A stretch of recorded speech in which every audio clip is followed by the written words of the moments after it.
Do you guys know who the most important champion in the entire game is? Well, it varies from situation to situation. And right now, given this current situation, I would say that Sabretooth is in fact the #1 most important champion in the entire game. Why, you may ask? Well, look where he's standing. He's right between red mags and white mags. And if it wasn't for that little bit of a buffer in between, there would be a bloodbath in my roster, man. Because I got to take up one of these champs to rank 3, and I got to do that now. I feel like both these champs are rank 3 worthy, and I would love to get both of these champs up to rank 3 at some point, and rank 4 and beyond and all that. But I only have the catalyst for one of these two champs. And I actually have 3 class catalysts. I've got 2 in my inventory, and then I've got 1 in the overflow. But when we start to, get the champions to rank 4 and stuff like that, okay, like Apocalypse here, for example, he might be one of my first rank 4 champs. And that's going to run 2 tier 5 class catalysts. Not to mention if I pull a champion like Namor or Professor X that I also want to rank up, well, that would take a tier 5 to get them to rank 3, and then another 2 tier 5s to get them to rank 4. So it could actually be a while before I can get both of these Magnetos to rank 3. So this is a pretty important decision to make. Speaking of rank 4s, I would say that right now, Magneto here, dude, he crumples everyone. I actually use my 565 version of Magneto, and he just crumples any metal opponent or anything like that. So, for the time being, it's been all right just using the 565 version, or, a 6-star rank 2 if I wanted to use a 6-star. But once we do have champs at rank 4, it's going to be more important than ever to finally give this guy that push, get him to rank 3, kind of catch him up a little bit. I feel like, staying a rank behind other champs is fine. Magneto, he's that good, he's that strong, that he'll overcome that gap. But how far can we really push that gap before... Yeah, do need to get him leveled up. Do need to get him caught up, So, part of me thinks, well, if it could be a while before getting Red Mags here to rank 3, and I have to deal with rank 4s and war and stuff like that, well, maybe I should just give the class catalyst to Red Mags. But then we take a look over at White Mags. Sabretooth, thanks for being that buffer, but you're kind of getting in the way now, pal. When we look at White Mags, I think that this is the #1 best supporting champion in the entire game currently. Now that could change. It's all dependent on kind of Kabam at the end of the day, really. They make the Alliance War map, and the Alliance War map, let's face it hasn't really changed all that much recently. And just having Magneto's pre-fight, where you apply a passive stun on the opponent, that really helps a lot in a lot of situations. Helps against masochism. It helps against opponents that can shrug off debuffs like Korg. The speed, the extra attack that you have. You're getting plus 15% attack, plus there's this 8% attack increase here as well. So if you're using a hero champion, that's 23% extra attack. And Kabam just added a function in Alliance Wars where if you both tie in terms of, defender kills, because really that's the only thing that matters, because at the highest level, at least, everyone's running the same level of diversity. It's just how many times did you die versus how many times did the opponents die. So Kabam added a tiebreaker where now speed, it can be a factor.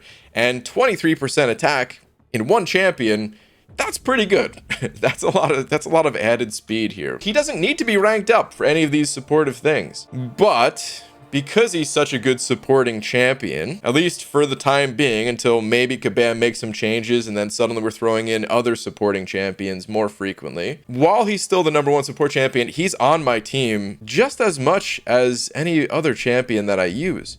The most common team that I run Alliance War is Doctor Doom, Torch, White Mags.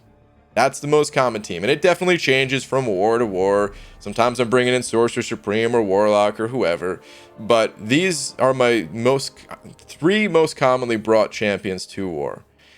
And there's times where, might not be able to bring Magneto in case, I need to, use another champion for fight. Let's say I did need to bring in Red Mags, right? So I'm not able to bring in White Mags. Well, I ran a test with Red Mags here, and I compared them. I compared both Magnetos, rank 3, and I made a video, and I'll link it in case anyone's curious to watch. But I just wanted to see how much better Red Mags was. it's pretty obvious that he's better. But if he's not that much better, and you can get White Mags up to a high enough rank, then do you need to swap him out for someone like Red Mags for those situations? Or can you just get by perfectly fine with this Magneto because he's a good champion just on his own as well? So after running that test and kind of seeing where things, lied, I realized that, yeah, White Mags, of course, like I said, he's not as good as Red Mags, but it's not like Red Mags is 3 times as good or even 2 times as good. He's better. He's a little bit better. In some situations, he's a lot better. I'm not going to lie. Some situations I would say, yeah, maybe he is twice as good. But in a lot of the situations that, I'm using him in, dude, White Mags is going to crush it too. And I don't really care to have that extra advantage from Red Mags. So I can just use this guy, especially if he has that additional rank. And because he makes it to the team far more frequently than the other Magneto does, I think my decision is made up. And I think I am going to go with White Mags. Again, one of the reasons why I was deciding on it for such a long period of time is just as we get to rank 4 champions, might actually, like this might not be good enough. And I might actually have to, prioritize ranking up Red Mags again. But for the time being, I think this is the best play that I could make. It actually, in a way, makes my teams a little bit more flexible because sometimes you want to bring in a supporting champion, but you just can't afford to because that supporting champion is not quite good enough to handle any fights on their own. But now that this guy's rank 3, and honestly, I was using him at rank 2. I was fighting with him. I didn't do a lot of wars, but maybe a couple wars every season, I would use White Mags. Now that he's rank 3, yeah, I think that opens the door even more to be using Magneto just as an offensive champ, along with being that supportive champ. And hold that thought because I'm now out of ISO, and White Mags here is only up to level 31. Let's go open some crystals. Looks like it's Science and Mystic dual class day, so we're gonna have to pop open some regular 4-star crystals. I'm gonna try just opening up 5 and we'll see what happens. Let's see, man. I think I might need 2 mutants here. I still have a bunch of levels to go. Oh, got a new champion in Mangog. And looks like no mutants either. Bummer. Well, I've got 4 more 4-stars that I can pop open, so let's see what happens here, man. What do we got? Any mutants? 1 or 2? Okay, actually 2. Oh, dude, 3 mutants. Whoa. Okay. All right, we're good to go. Nice, man. That's been working out lately. It used to be so hard for me to get ISO, and sometimes it still is, but dude, sometimes it all works out. Feels good, man. Feels real good. And there we go. Magneto X, now rank 3. It's going to be a long time before you go to rank 4, bud, but for the time being, I'm pretty happy to have this guy at rank 3. He really does make it to my team a lot. And not just an Alliance War, like I was saying. This is mostly an Alliance War decision because in general questing, I would probably leave him at rank 2. But he does make it to the team a lot. But I probably would have picked Red Mags over him in that situation. But yeah, for Alliance War, this is the mode that matters the most currently, I would say, in MCOC for me. It's not necessarily the highest in terms of rewards in the game for the amount of effort that goes into it. As a matter of fact, I would say that's absolutely not the case. But when you reach a certain point in the game, there's not a lot of stuff left to do. And Alliance Wars is that game mode currently, at least until Kabam adds more. But anyway, so yeah, it's really important for me to have this guy at rank 3 over Red Mags. Now, unfortunately, you may have noticed that my Magneto House of X here, he's not awakened. And that is one of the reasons why I was very hesitant on actually ranking this dude up. Because his awakened ability is pretty legit, man. There's 2 parts to it. The first part, actually, we're going to go in reverse order here. So let's start with the second bullet point there. It says, knocking out an opponent grants an additional persistent charge. This is probably what matters the most to me, is gaining that additional persistent charge. Because when you knock out an opponent with Magneto here, you already gain a persistent charge. If they're metal, you gain 2 persistent charges. But a lot of times I'm using him, the opponent's actually not metal. I've used this guy against Hitmonkey. I've used him against Korg. So it's not just that I'm using him against metal opponents. And when they're not metal, you only gain that 1 persistent charge, which leaves you with 7 or, 5, or it just leaves you with an odd number. You need to use 2 persistent charges in order to apply a pre-fight. So, only gaining that 1, not good enough. But if he was awakened, you would always gain 2 per fight, no matter what.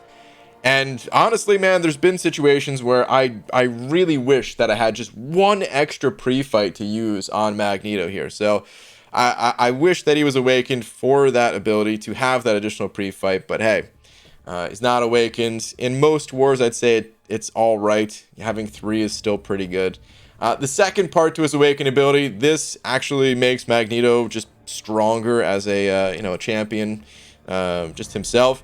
It says Magneto's bleed and armor break debuffs gain increased duration based on how much bonus special damage he's gaining from prowess effects. Max potency at plus 150% prowess. So you're not always getting that 48 to 80% increased duration. It depends on your prowess levels. But Magneto, he gains some pretty good prowess, so you could expect to regularly have, half of that or something like that. So it's still a pretty solid increase in duration, to be honest. It's pretty nice. And his abilities, they already have a good duration to them. Like, look at the special one. The special one is what I end up using the most. It says 70% chance to inflict an arm break debuff, removing 1 armor buff and reducing armor rating by a pretty good amount for 14 seconds. Now, 14 seconds, that's already a pretty good duration. But then that's also extended based on the prowess that you have. So you can see here where it says 3 plus prowess is plus 50% buff and debuff duration. Like, actually, all those bonuses are pretty nice. If you look at the 1 plus prowess, 50%, ability accuracy. So you are going to be getting those armor breaks pretty much guaranteed. Then you have the increased duration. Then you have the increased potency when you have 6 of them. So yeah, it's pretty good. And then just to extend that even more with the awaken ability, you would consistently have those debuffs rolling always on the opponent. So it would be nice to have him awakened. It's unfortunate that he's not. Maybe I'll pull him out of a crystal. I've got some crystals coming up at the end of the Alliance War season. One of them being a Nexus. And then at least 20,000 shards from that. Plus I'm close to another 6-star already. So I'm going to have 4 6-stars to pop open in a matter of days. And maybe he'll get awakened from that, or maybe I will awaken APOC. Maybe I'll pull that Namor or Silver Surfer or Professor X I've been looking for. We'll see. That's kind of what I'm waiting on when it comes to, I do have this awakening gem that I'm going to be very careful not to feed into APOC right now, because that would be terrible. I awaken this dude and then pull him out of a crystal at the end of the season, which is in like 2 wars. So yeah, that's what I'm waiting on. That's going to be the next big rank up decision, or just decision on my account here. But for now, APOC, he wasn't part of this battle. It was really between Red Mags and Magneto X. And Magneto X, he wins. He wins. All right, that'll do it for this video. Thank you all very much for watching. Let me know what you would have done. Your gameplay experiences may differ, but I'm pretty confident in my selection here, I will say. But still, let me know what you'd have done, and if you did want to see that comparison video that I made a while back, it's just a casual, little fun comparison, going through a few different fights. I'll leave that in the description as well. And actually, it'll pop up at the end of this video over that way. So let me get on out of here so you can watch that if you'd like. Thank you all for watching again, and I'll see you in the next one. Take care.